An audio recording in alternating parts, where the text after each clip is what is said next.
Breaking news, an arrest made in connection with the murder of an off-duty Howard County deputy. See exclusive video of the arrest as we learn more about how investigators tracked down the suspect. The man accused of killing a local tech CEO has his first day in court, his admission to police on what happened, and the decision made by the judge. A stronger stance on repeat violent offenders from Mayor Brandon Scott. There is no way in hell that he should have been on the street. An expert weighs in on why his tone on the issue seems to be changing. My hope is that the mayor is sincere. After nearly 30 years, the search for who killed rapper Tupac Shakur may finally be over. Police break down why they believe they have the man responsible. Live from WBFF in Baltimore, this is Fox 45 News at 10.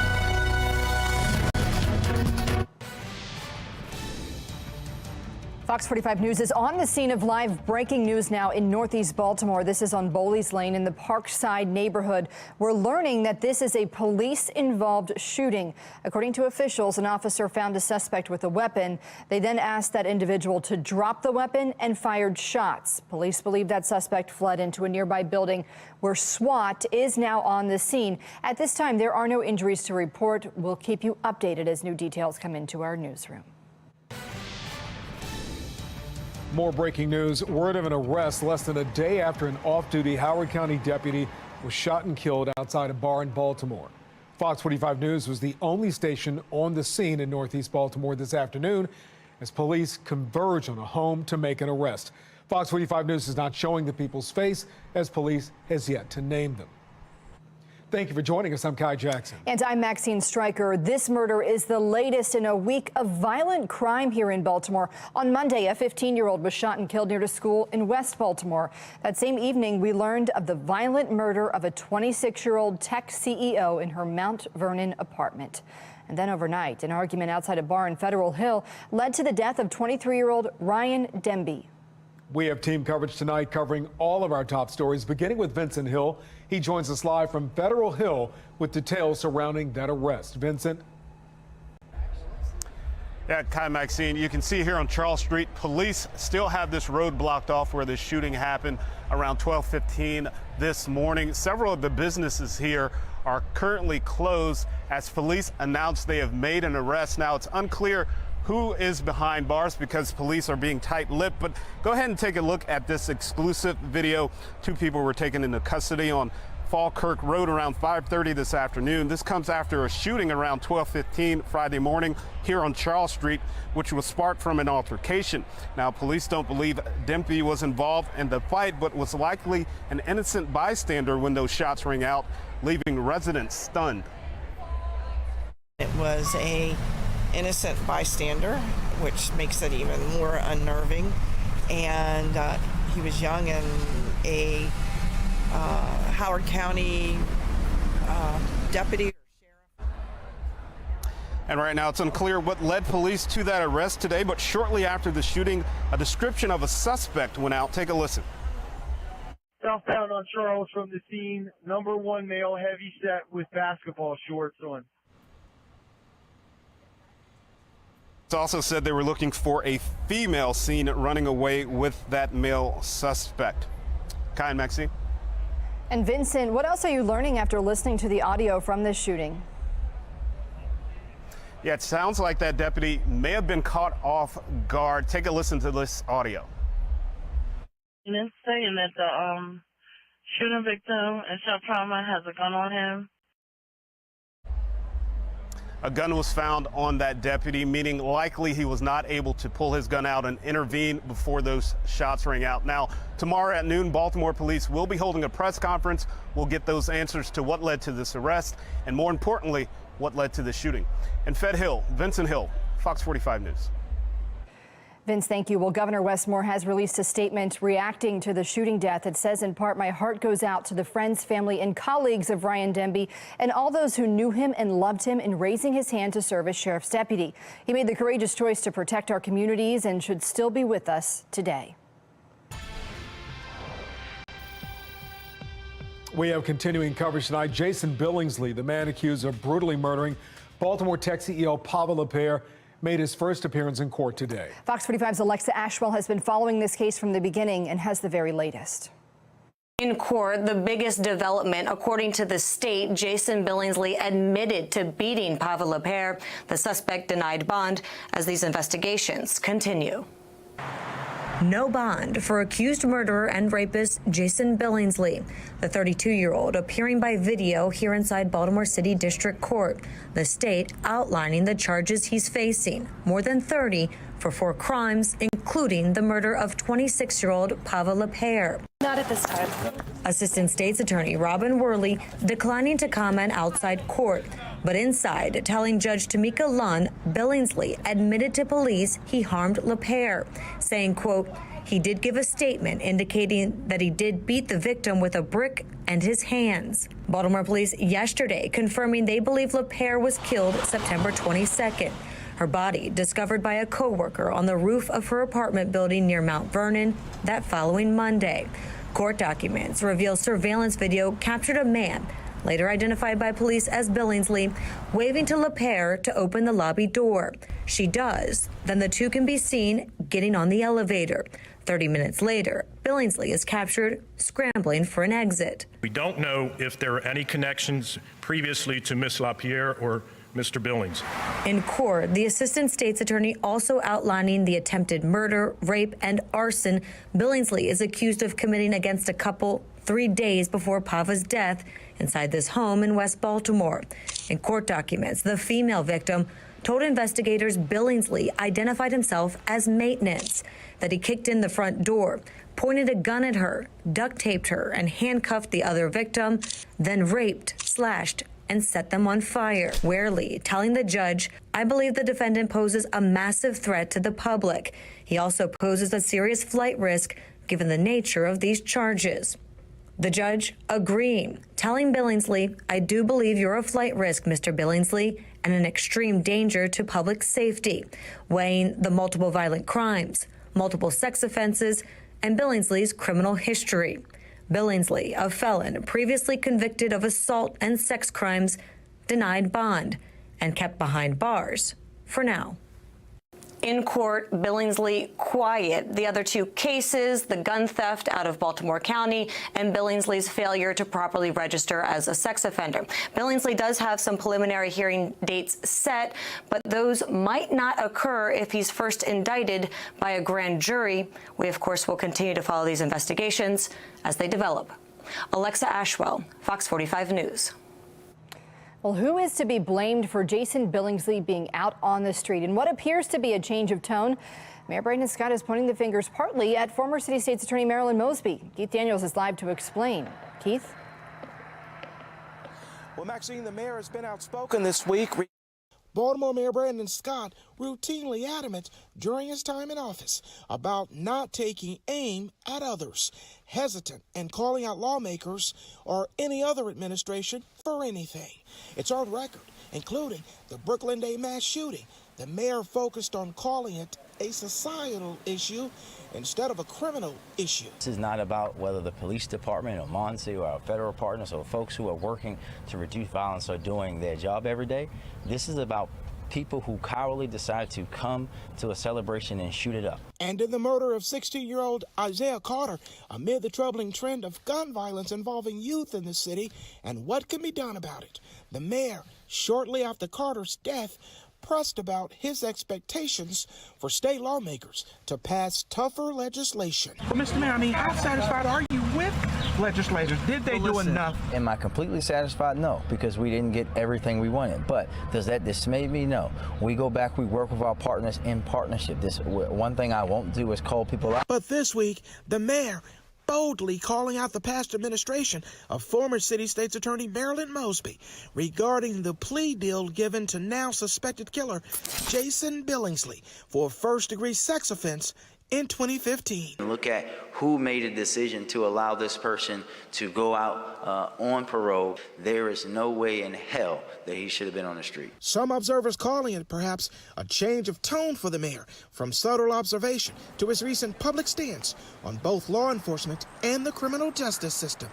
Eurypsy Morgan, It does sound like a change of tone, a welcome change of tone. Spokesperson for Peace, a government accountability watchdog group, on why the seemingly change of tone. My hope is that the mayor is sincere in actually looking for solutions and looking at those who are causing the problems, and that this isn't just a political stunt, because we all know that he is going to be in a very tight, probably a very tight re-election race. Well, we reached out to the mayor's office for comment. They responded with this statement that reads in part, "There are no contradictions in these examples you've raised. The statements you're referencing from this week were in regards to a brutal murder. Any attempt to conflate support for addressing the underlying causes of crime, supporting community violence intervention work, and providing services to individuals who need them with the belief that a murderer should be held accountable is an untrue and irresponsible disservice to your viewers." We're live tonight. Keith Daniels, Fox 45 News. Keith, thank you. Well, the calls to change the way the state punishes repeat violent offenders is adding to the growing list of issues Maryland's lawmakers will have to address during their next legislative session. Coming up at 10:30, Fox 45's Rebecca Pryor takes a closer look at those concerns, along with juvenile crime, judicial transparency, and more.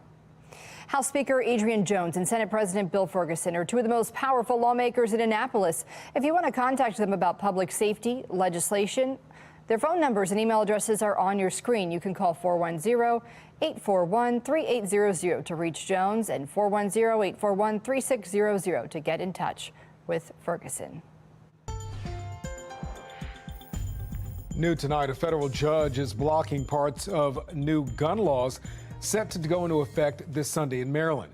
It's about Senate Bill 1, that new law which limits where people with a wear and carry permit can bring their firearm. A judge issued a preliminary injunction blocking enforcement in places where alcohol is sold, like bars and restaurants. So as this argument plays out, it is up to these businesses to decide whether to ban firearms or not. Well, the governor's office put out a statement saying the court upheld many of Senate Bill 1's common sense reforms that Governor Moore has advocated for.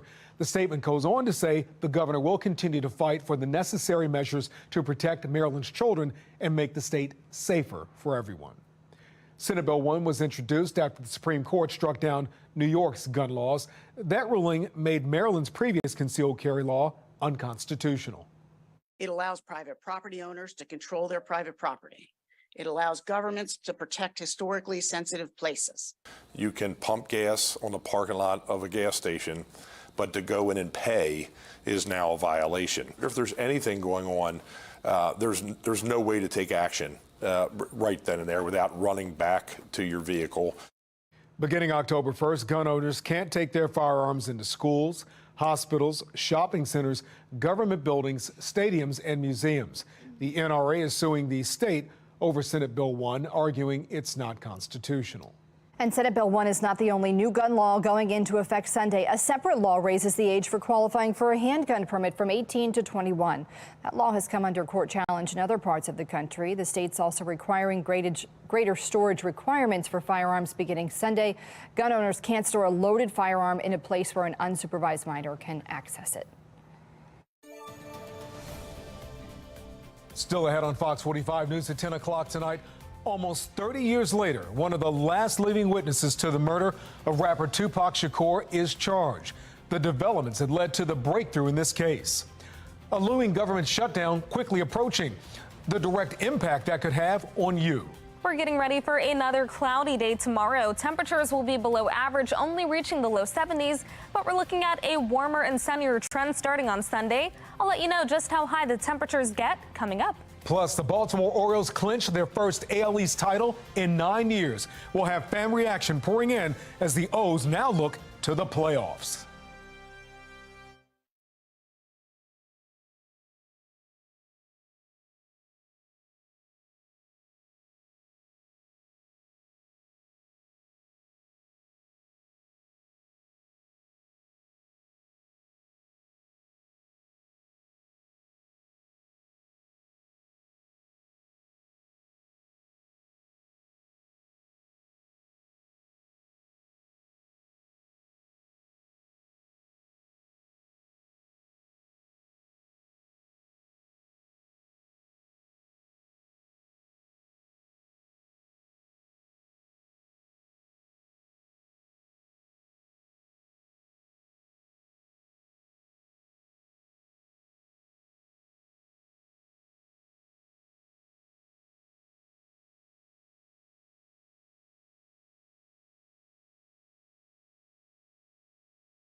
Let's take a live look at Camden Yards. The Orioles clinched the AL East title for the first time in 9 years. Thursday's win against the Boston Red Sox put the O's over the top. And the O's manager says this is a special team and the division win is just the beginning for them. And fans couldn't be more excited.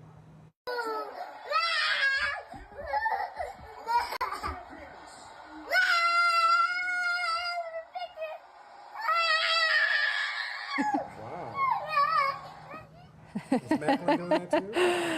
No, he wasn't up that late. But Veronica sent us this adorable moment of her 1-year-old reacting to the O's big win. Oh, I love that so much. Cute. Yep, start 'em young. Hey, we want to see how you're cheering on the O's this season. Just scan the QR code on your screen. It will take you to foxbaltimore.com/chime-in, where you can upload your pictures and videos. It's all powered by Stackla. Remember, you can catch the American League playoff action, which includes the O's, right here on Fox 45. Coverage of the ALDS, the American League Division Series, and ALCS starts October 10th. And the World Series begins October 27th. You can catch every game right here on Fox 45. Back live now at Camden Yards. The win, not the only thing to celebrate. The Orioles in the state of Maryland have reached a deal to stay in Baltimore for at least the next 30 years. The partnership includes a 99-year ground lease for areas around the ballpark north of Lee Street, including the B&O warehouse and Camden Station. The goal, revitalize the area by creating an entire stadium district all about the O's. Ultimately, when the idea of the development of the area was contemplated, it was always referred to as a live, work, play, but the component that was going to separate our project from that of others was this community give back element, and making sure that public services were incorporated to some degree to meet the needs of state and or city resources. The Orioles will now take over operations and maintenance of Camden Yards from the state. That means the team will no longer pay rent. The state in return will save more than $3 million a year. Coming up after the break, the Supreme Court makes big decisions when it comes to government officials and social media, the laws that are being considered, and the impact that could have on you. The government is on the verge of a government shutdown. I'm Janae Bowens on Capitol Hill with a look at the negotiations. We are getting ready for another cloudy night, and there could be an isolated shower at times. Unfortunately, those clouds are going to linger tomorrow. Finally, on Sunday, you'll be able to expect sunshine and warmer temperatures. I'll let you know what to expect into next week coming up in my full forecast.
Let's take a look at the Fox 45 quad box. On the top left, California Senator Dianne Feinstein has died at the age of 90.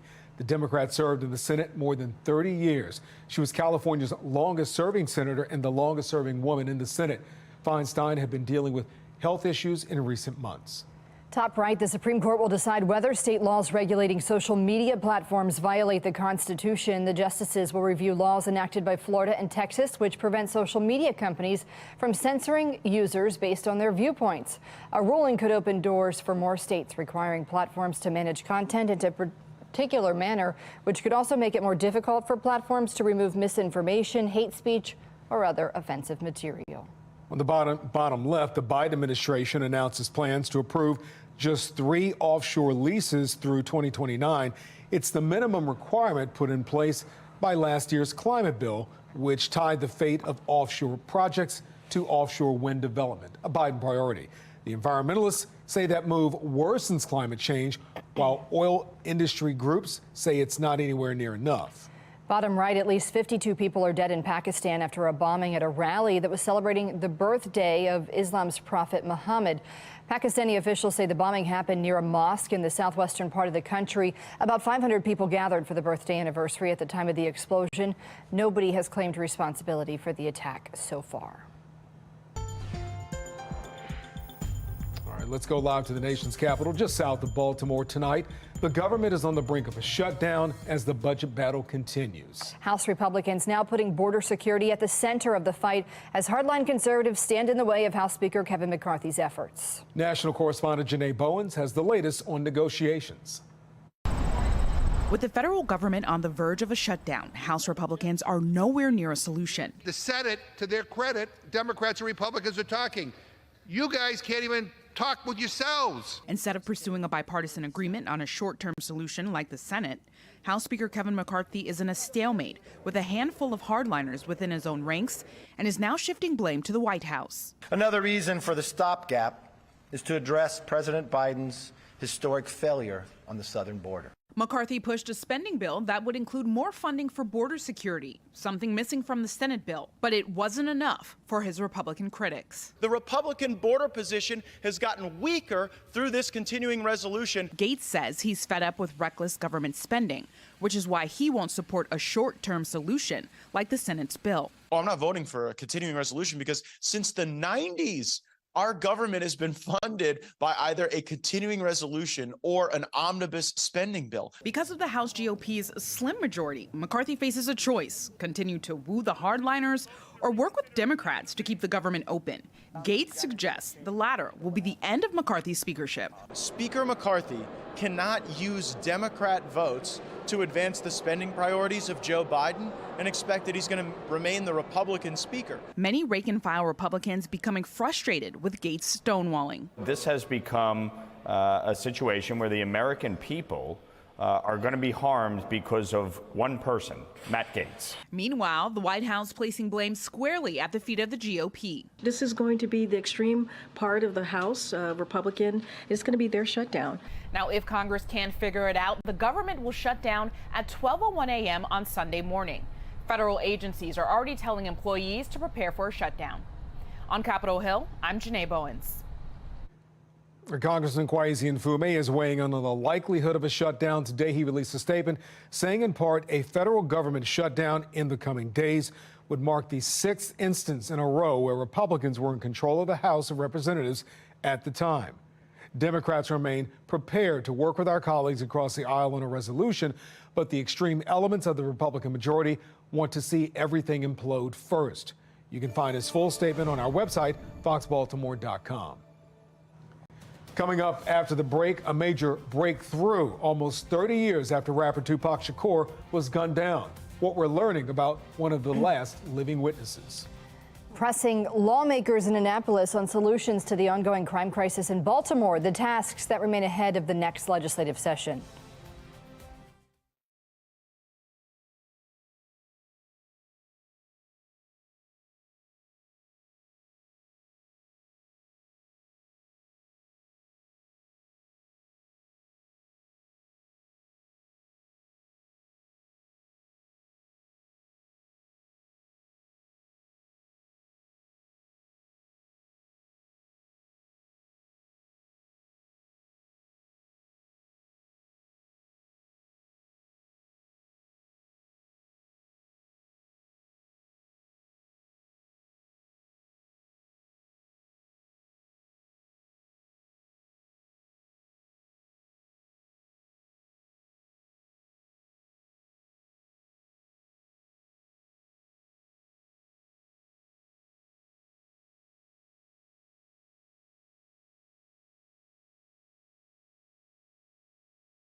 Fox 45 News is on the scene of live breaking news in Northeast Baltimore. This is on Bowley's Lane in the Parkside neighborhood. We're learning a barricade situation is ongoing right now.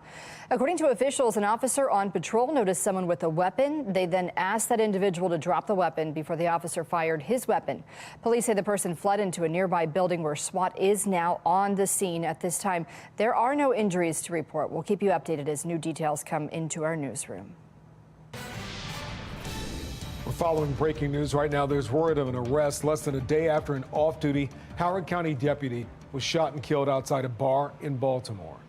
Fox 45, the only station on the scene in Northeast Baltimore this afternoon as Baltimore police converged on a home to make the arrest. Fox 45 News is not showing the people's face as police have yet to name them.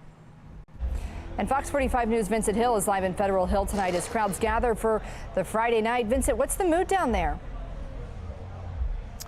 Yeah, Kai and Maxine, I want to go ahead and show you how it looks right now here on Charles Street. You can see police still have this blocked off, but several people are still walking around. As you can see, many of the businesses are closed where this shooting happened around 12:15, and police did make an arrest right now. We don't know who that person or persons are. Take a look at this exclusive video. Two people were taken into custody off of Falkirk Road around 5:30 this evening. Now, this comes after a shooting around 12:15 this morning here on Charles Street. That sparked from an altercation. Now, police don't believe that deputy was involved in the fight, but was likely an innocent bystander when those shots rang out, leaving residents here stunned.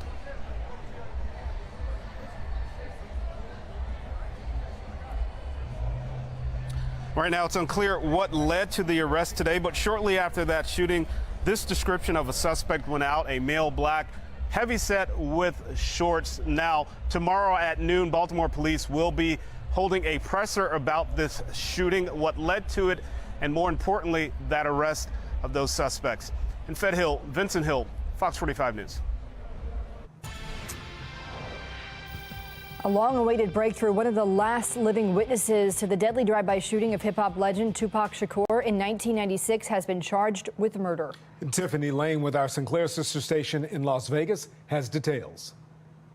This is major news not only in the Vegas Valley, but all around the world. Investigators who've been working on this case for nearly 3 decades now say they can finally provide Tupac Shakur's family with some closure. Today, police broke down a timeline of Mr. Shakur's death. They say it stems to a fight Shakur was involved in on the casino floor of MGM the night he was shot, where members of the rapper's record label Death Row began to kick and punch Orlando Anderson. Police say Anderson is Davis's nephew and that both were members of the Southside Compton Crips, while members of Death Row were affiliated with another gang. Investigators said that Shakur and Suge Knight left MGM to go to a party. Police say Davis began to come up with a plan to get a firearm and retaliate against Knight and Shakur for the fight in the casino. That plan involved Anderson and 2 other people who all entered a white Cadillac. Mr. Davis took the gun that he had obtained and provided it to the passengers in the rear seat of the vehicle.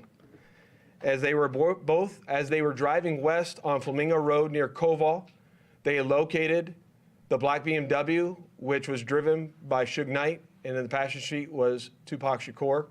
And as they turned around, they pulled up near the passenger side of that vehicle and immediately began shooting at Mr. Knight and Mr. Shakur.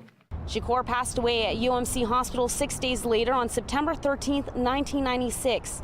So what has taken so many years to make an arrest? Metro Police say Davis's own words to various media outlets in 2018 reinvigorated this case. Over the last 5 years, my section worked closely, hand in hand with the Clark County District Attorney's Office and followed a systematic investigative plan over the last 5 years. We've conducted countless interviews and corroborated numerous facts that were not only consistent with the crime scene on the night of the incident, but also corroborated and were consistent with the sequence of events that night. Now, investigators say that led them to obtain a search warrant. Davis's home was raided back in July, and that's where police were able to obtain several items, including several computers, several bullets, as well as Davis's memoir. Davis is expected in court Wednesday when a date for the jury trial will be set. Reporting from Las Vegas, I'm Tiffany Lane for Fox 45 News.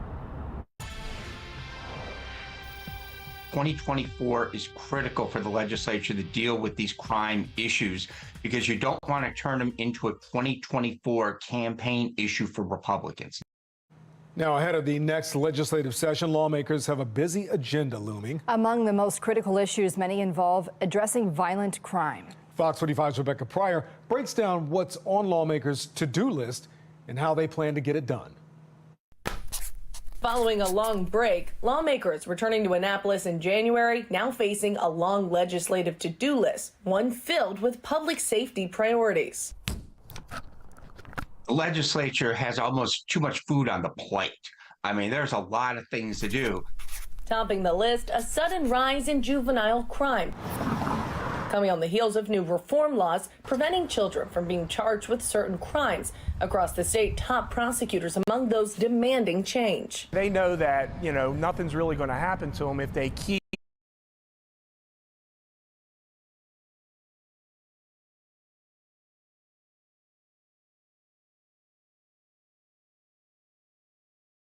their crime in a certain limit of types of crime. They come in, we can't detain them, they're back in the community the next day.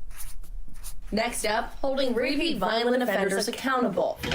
Year after year, bills targeting tougher penalties falling short, putting those with dangerous criminal pasts back on our streets, including repeat offender Jason Billingsley, the man charged with brutally killing a Baltimore tech CEO after an alleged rape, assault, and arson the week prior. We are tired of talking about the same people committing the same kind of crimes over and over again. In the state of Maryland, you can earn what's called diminution credits.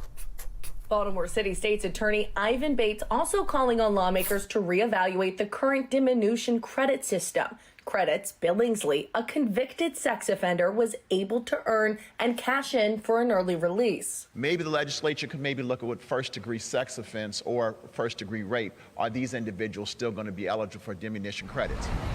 And when keeping track of who is granting the plea deals and sentences, public records still keeping judges' names private, despite an ongoing push for more transparency. They're hiding behind a closed courtroom and behind their robe. It adds up to a laundry list of serious issues that could have been addressed in years past or with a special session this summer. That basically, they kind of put, the criminal justice, the crime stuff on the back burner. And the problem is if you leave something on the back burner and the burner is on, the pot's going to explode. And what's happened is the pot has exploded. According to political analyst John Deedy, while the legislature is responsible for completing the tasks, it's Governor Wes Moore who needs to ensure the job gets done. He's going to have to be the leader on this because the legislature is much more liberal than he ran as a candidate. Rebecca Pryor, Fox 45 News. Fox 45 News sent questions to Moore's office asking how he plans to help address these public safety concerns. His office responding with a statement that reads in part, there is a severe need for substantial reform to prevent the tragic loss of life from acts of senseless gun violence. For months, Fox 45 News has been pressing lawmakers in Annapolis about whether the state can afford to wait to address these issues or if a special session is needed to pass new laws right now. When it comes to special sessions, they are commonplace around the country. Since July of 2022, there have been special sessions. 30 states have held a special, or what's known as an extraordinary session, covering a wide range of topics. In Pennsylvania, lawmakers extended the statute of limitations on sexual assault cases. In Washington state, a special session tackled stronger penalties for illegal drug possession. In Idaho, the largest tax cut in state history was approved along with more funding for education. And in South Carolina, lawmakers are criminalizing fentanyl trafficking. All this as lawmakers are waiting to act here. And that brings us now to our question of the day. Does Maryland need a special session to address the growing list of public safety issues? To make your voice heard, head to foxbaltimore.com/vote. Beginning Sunday, all hospitals will screen for fentanyl in urine drug tests. Results that detect it will be sent to the Maryland Department of Health with names and other personal information redacted. Hospitals that do not have the equipment to do such tests are exempted. Still ahead tonight, 6 years after shutting down, the circus is coming back in full swing. Inside Your World highlights the new features. First, parts of New York City underwater. The record-breaking rainfall impacting millions. And ahead on the late edition, the man accused of murdering a promising Baltimore tech CEO pleading not guilty, the stern words coming from the judge. And we are getting ready for another cloudy day tomorrow, but the sunshine returns on Sunday along with warmer temperatures. Low 80s on Sunday and again on Monday, and the warm stretch continues after that. I'll let you know how long to expect these warm temperatures in my Weather Authority forecast.